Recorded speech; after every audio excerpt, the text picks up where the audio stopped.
Software to Die For, the PROMIS software scandal and how the U.S. Justice Department became software pirates in the name of national security, with Ted St. Rein.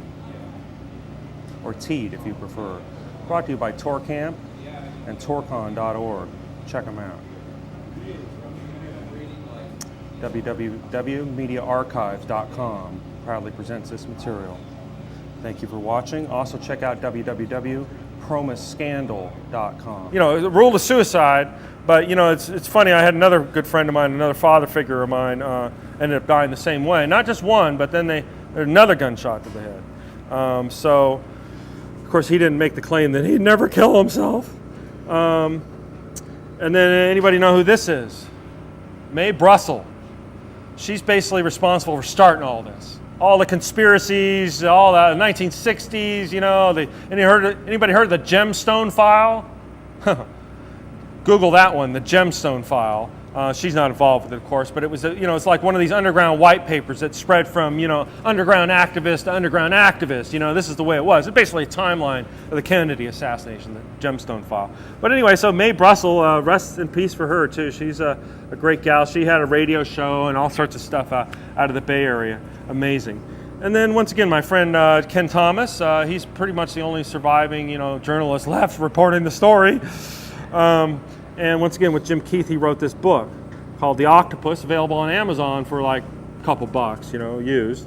I highly recommend reading it. A lot of the research I did from here. Oh yeah, and there. Who was that? Well, that's Danny Casolaro, supposedly. That's an artist's rendition of Danny in the bathroom. And so, and I'd go closer on that, but then I screw up my presentation. And so, so there's been a number of other researchers, had some problems. Michael Rupert, has been reporting on PROMIS for years and years. FromTheWilderness.com is the website, still active. He actually had moved to Ashland, and then somebody broke into his offices and smashed up all his computers and everything. And not only that, they took his computers apart and smashed up the IC chips that were in the hard drives and everything in them. And then he moved off to Brazil or up to Venezuela, where gas is 23 cents a gallon. And his current whereabouts are somewhere else. Oh, and damn, how did that get in there? So anyway, there's all sorts of, anybody know who Jack Parsons is? Oh, we got a Jack Parsons fan, yay! But Jack Parsons is basically the guy responsible for the helium nitrogen fueled engine that we use on the space shuttle and we use in all the Atlas rockets. In fact, the Titan missile that came out of here was probably, based on some design that he developed at JPL. In fact, they called JPL, and it wasn't Jet Propulsion Labs, it was Jack Parsons' personal lab, basically, because he's the one that basically developed it. And so, so it's interesting, though, that Jack Parsons was all into this metaphysical stuff. And of course, it all makes strange bedfellows there with John Kerry and everything, and you wonder what the connections there are. And so, once again, Barron's Financial Weekly, this our magazine here, the Insight magazine on the news, ran like 4 or 5, or I think it was a 4-part article. Here are the covers here, all about the PROMIS scandal. And this is all available online, all nice, really color photographs. So go check that out. They're out of business now, but you can still read all about PROMIS software. This one's not linked off my site, but just search for Insight magazine. And so nothing is secret, especially even back then, nothing was really secret. This day we know it, he's, the octopus. The octopus wants to be a little more respectable now, so they've dressed it up a little bit and, put a suit and a tie and some software and some, executive shoes on it. But basically it's just all about the same thing. Okay, so that's the basic presentation. Now I'm going to talk more about Riconosciuto. He's a very, very interesting guy. And of course, here's his sheriff's department thing. What happened was he was Inslaw was suing the government, trying to get their millions of dollars they were owed, and Riconosciuto, being the programmer, filed a deposition in the case. And within a week, he had been arrested for manufacturing drugs out in. In fact, it was right around here in Spokane, just in eastern Washington, right here. And they had raided his place. Somebody got some information. They raided his place. There's still concern whether he's actually manufacturing drugs. He was actually doing mining on the property, and some of these same chemicals could have been used for mining. But But knowing the kind of person he is, who knows what the whole story is. But needless to say, within a week of him testifying and giving a deposition in the INSLAW and the PROMIS software thing, he basically was facing 30 years in prison. And he's there today. In fact, I think he's back in Pennsylvania. If anyone wants to write to him, I encourage it. And so, but in his younger years, he was a child prodigy. He had made, in fact, anybody heard of Hercules, California? I used to live there for like a couple months, surprisingly, before I knew all about the connections. But there was this thing called the Hercules Armament Corporation, I think it was, and it's basically just east of San Francisco, in a little town called Hercules, right near Martinez, which is the oil manufacturer. And so they made these fuel air explosives that we were talking about. And so this is what Riconosciuto is known at 12 years old, a Tacoma boy here in Washington. He grew up around here. Basically developed a way to use sound to basically weld hot spots in like metals and stuff. And here's an article on the new basically freezing hot spots in metal and stuff. And he's a child prodigy, developed all this electrostatic cooling, simplifies the welding of wing pins. At 12, 13 years old, this kid's designing this stuff. And here he is, there he is in the center with his dad, Marshall Riconosciuto. Some of these pictures are kind of hard to find. And so he was all in the middle of this because he was the one that supposedly developed and changed the software. Once again, the Last Circle. I think it's lastcircle.org, it could be. And so he, he basically went to bat for PROMIS and the INSLAW because he had the inside information about all the stuff that was going on. And of course, a lot of this stuff was sealed up. You'll never see it for like 50 years. You think the Kennedy assassination was bad? Like, this is like above that. Sorry to say. And so, within a week, let's see if we got the articles here. This is 4/4/1991. And this is bad. So within March 31st, 1991, within days of Casolaro being murdered, and within a week of Riconosciuto giving his testimony in front of the deposition, he's jailed for 30 years. And there he sits in prison. And people go there to interview him, and he tells a story. There's only so much he can say. Right after he was thrown in prison, he was providing all sorts of information. He was calling people collect and providing all sorts of information. In fact, I've got the whole thing here that we just probably don't have time for because we're going to run out of tape. We've got 90 minutes on the one tape.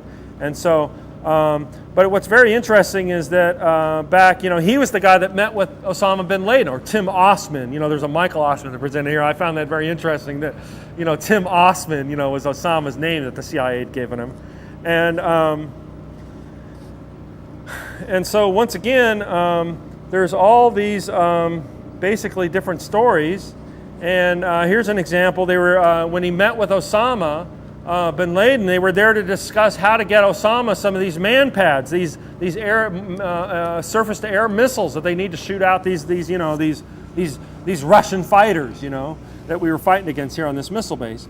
But they couldn't do it because they're all the import controls. And so Riconosciuto knew some people where they could get the raw materials. I forget where it was, but because Riconosciuto is involved with this Hercules Armament Corporation, they could get the raw materials shipped in from China somewhere, and they could manufacture them at a place that they called the Pakistan Ordnance Works. And so then they could get all the raw, and so then they could make their own Stinger missiles on site. And so it was Riconosciuto who set this all up. I mean, Riconosciuto was doing this as a service to the country, just like the people would go down every day and every week and be in these silos all day long and, ready to press the button.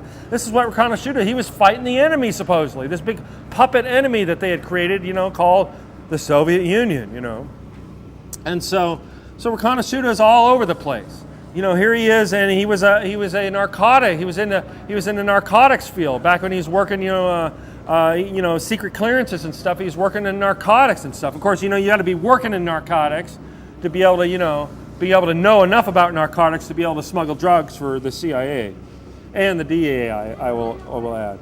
And so, and Riconosciuto is very helpful. He solved this after he was in prison. He helped solve the murder. He helped solve murders in Cabazon. These people that had been murdered in Cabazon, he started sending information to the chief of police, the new chief of police there, to help solve some of these murders that occurred, because he had inside information and still does. See, it's amazing he's still alive. Of the one person they should have killed, it would have been Riconosciuto, but somehow they did him such a big favor that they said, here, you can just live in prison here, eat the nice food here in the federal penitentiary, and we'll see you in 30 years, maybe you'll get out, maybe no. And so Riconosciuto is all over the place. Narcotics, San Francisco Bureau, 1982. And of course they didn't find any drug-like contamination at the site when they did the soil test. Supposedly they cleaned it all up and stuff. But anyway, so there's controversy on whether, he was actually manufacturing drugs at the site at all, and whether they just wanted to get him out of the picture and shut him up, which effectively they'd done. And so another interesting thing about Riconosciuto, he wrote this 4-page letter. I got it here. You should read it online. Notice the date, February 5th, 2001. And it just goes on. And he sent this letter to his attorney. And it talks all about his involvement with PROMIS and all about his involvement with Obama, Osama bin Laden, and Barack Obama. No, and but I should make the point that all these same institutions and these same people that were involved with all of this stuff were the same people who brought it to the Bush administration, which is basically the same thing as the Obama administration. All these same players and all these key people, especially now they brought all these Clinton people back, from the closet. They brought all these old advisors in, and it's basically all the same people. Then because it wasn't just the Republicans that were after this software, the Democrats had uses for it too. It goes way above all that. Of course, me, I didn't know. But I filmed the Libertarian National Convention like a year ago, and I didn't realize it, but I'll be damned if I am not a libertarian. I don't know how that happened, but. So anyway, so he sends this big letter, and in it, he predicts 9/11. He says there's going to be a big terrorist event happening in the United States. Terrorists who plan on entering the United States in the very near future for purposes of terrorist activities. He wishes to speak to you about these blah, blah, blah. And so this was sent to Colin Powell. It was sent to all the people in government that this guy in prison had information about a future terrorist attack preceding 9/11. This one's dated February 19, 2001. And here's the certified return receipts from the attorney, mailing him all these places. And of course, the 9/11 hijackers, they're just laughing it up, And not only were we I don't know how much you guys know about 9/11, not only were we tracking, all these people, but, there were other intelligence agencies around the world tracking them as well, and leaving paths for them to be open, letting them, escape another path. So once again, it's a very interesting tangled web we weave, and once again, it's all about, that Big Brother is watching us, and, there's really no getting around it. Anybody know who this guy is? George Wackenhut? Security guy, isn't he? Security guy, excellent. Wackenhut Security. We've got a bright crowd here today on July 5th, 2009 at 3:33 in the morning at the nuclear missile base.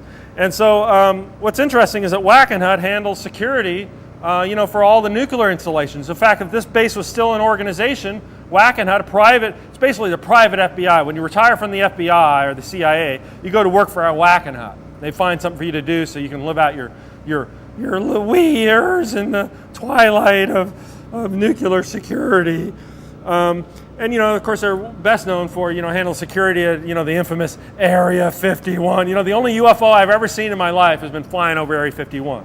They call it Old Faithful. It used to be out in the 90s, late 80s, 90s. If you went out there, you could, go out there at 4:55 in the morning, Thursday morning, and you sit in a certain spot, and Old Faithful would come up over the horizon, and then it might blink out, and a millisecond later, it would be 5,000 feet in the air. Just like blink, blink, blink.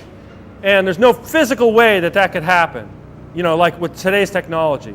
It's using this reverse engineered, supposedly alien technology, or if you follow like anti-gravitics, another term to Google, anti-gravitic craft or anti-gravitics, T. Townsend Brown, the Paul Byfield effect, for an example.